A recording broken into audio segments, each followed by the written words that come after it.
Okey, Assalamualaikum warahmatullahi wabarakatuh. Okey, depan anda ni adalah sebuah gearbox untuk model gearbox auto, panggil gearbox 80 untuk model Proton Perdana. Proton Perdana ni dah lama dah teknologi ni.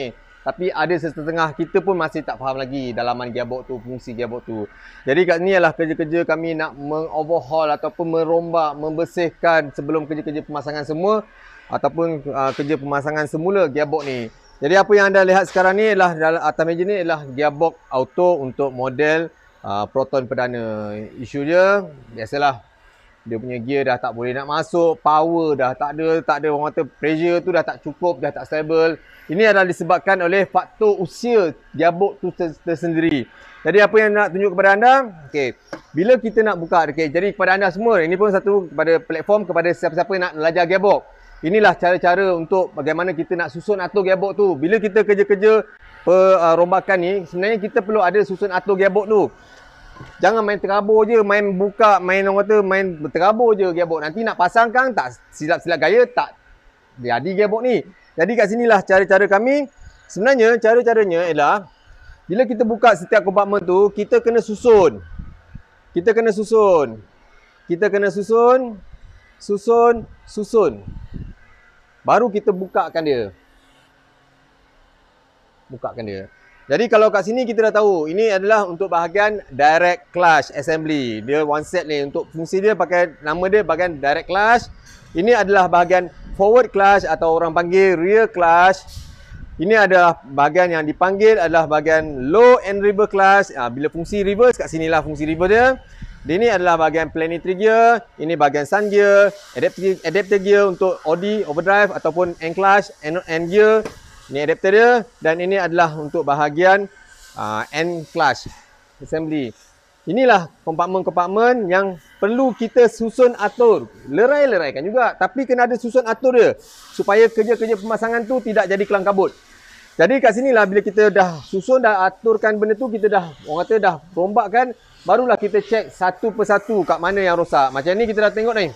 Memang depan mata kita boleh nampak bahagian clutch untuk bahagian gear nombor 4 ataupun end clutch dia. Dia punya clutch dah terbakar. Nampak ni? Siap dia punya steel plate dah boleh jadi bengkok-bengkok macam ni. Patutnya steel plate kalau yang elok, dia mesti dalam keadaan yang rata. Nampak ini boleh? Jadi nampak? Yang rata macam ni, yang baru. Dan ini adalah steel plate yang telah rosak dan perlu diganti steel plate ni. Clutch plate confirm kena ganti. Clutch plate dia dah terbakar. Tengok clutch plate dia dah hitam. Ni dah kesan-kesan terbakar ni. Kenapa dia terbakar? Sebab berlakunya geseran. Sebab bila masuk gear, contohlah gear masuk gear 4, patutnya antara clutch plate dengan steel plate ni, patutnya dia dah grip. Dia tidak akan memberikan geseran. Tapi disebabkan tekanan tak cukup, akan berlakunya geseran sebab dia punya tekanan tak cukup, gripping tak cukup, dia akan berlakunya geseran. Lama-kelamaan dia akan merosakkan pada permukaan kelas ni. Lama-lama kelas ni akan terbakar. Sebab kelas ni, material dia menggunakan asbestos.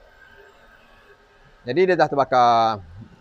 Sama juga bahagian low and reverse clutch. Bukan semua clutch terbakar sekiranya gearbox ni rosak. Ada certain clutch je. Macam ni, low and reverse clutch ni, dia tak terbakar. Dia masih dalam keadaan yang okey lagi. Tapi bila kerja-kerja overhaul, elok tak elok, rosak tak rosak, kena tukar juga. Inilah prosedur kalau kerja-kerja overhaul dilakukan. Macam ni pula bahagian forward clutch. Okey, zoom sikit tengok. Kalau anda perasan bahagian forward clutch ni, dia punya clutch ni dah pecah-pecah. Permukaan ni dah pecah.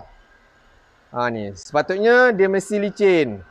Yang ni dia dah nampak sompek, dah pecah-pecah ni. Maksudnya clutch dia dah mula tersumpit. Okey, ini dah mula nampak kesan-kesan terbakar. Maksudnya sama juga masalah berlakunya geseran atau slip clutch berlaku dalam sistem gearbox ni menyebabkan gearbox ni tak power. Jadi kat sinilah kita adalah tata cara ataupun gerak kerja.